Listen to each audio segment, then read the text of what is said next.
দুপুরে হামদসানা পাঠের পরে আপনাদের সামনে যে আয়াতটি পাঠ করেছি এটি রয়েছে সূরা আল ইনফিতর 82 নম্বর সূরা, আয়াত নম্বর 5, 30তম পারা, পৃষ্ঠা নম্বর 592 ক্রমিক নম্বরে বর্ণিত হয়েছে। এটি আল্লাহ রাব্বুল আলামিন বলছেন, আলিমাত নাফসুম মা কদ্দামাত ওয়া আখখারাত, প্রত্যেকে জেনে নেবে যে সে আগাম কি পাঠিয়ে রেখেছে এবং পেছনে কি ছেড়ে এসেছে।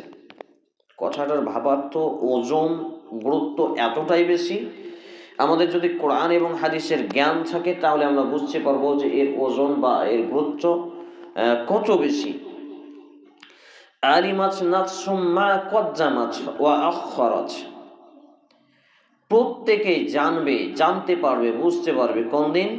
পরকালের বিচারের দিন, মৃত্যুর পরের সময়গুলো, যে সে আগাম কি পাঠিয়ে রেখেছে, মানে তার অ্যাকাউন্টে কি কিসে জমা করে রেখেছে। দরজাটা একটু আরো সাউন্ড আসছে।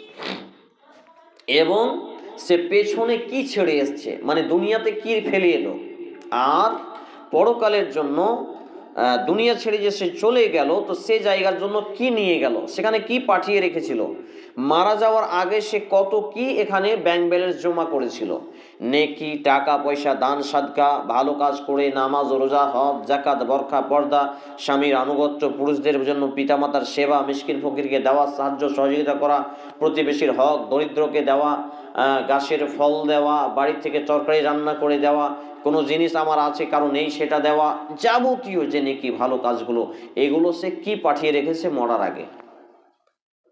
কথাটা যদি আমরা বুঝতে পারতাম যে এই কথাটা আল্লাহ কি কথা বলেছেন, সবাই বুঝতে পারবে, জেনে যাবে, নিজের আমল নামাতে পাবে, তো সে চিন্তা করবে, ভাববে আর বলবে, হাই আমি যদি আমার মৃত্যুর আগে এই দুনিয়াতে যা কামাই করেছি সবে যদি দান করে দিতাম। এটা মানুষ আফসোস করবে মরার পরে, আফসোস করবে মানুষ, হায় আমি যদি এই লোককে বন্ধু বান্ধবী না বানাতাম, এই বন্ধুটা নামাজের কথা বলে না, এই বান্ধবী নামাজের কথা বলে না, এই বান্ধবী পর্দার কথা বলে না, এই বন্ধু ভালো করে পিতামাতার সেবার কথা বলে না, এই বন্ধু হালাল খাওয়ার কথা বলে না।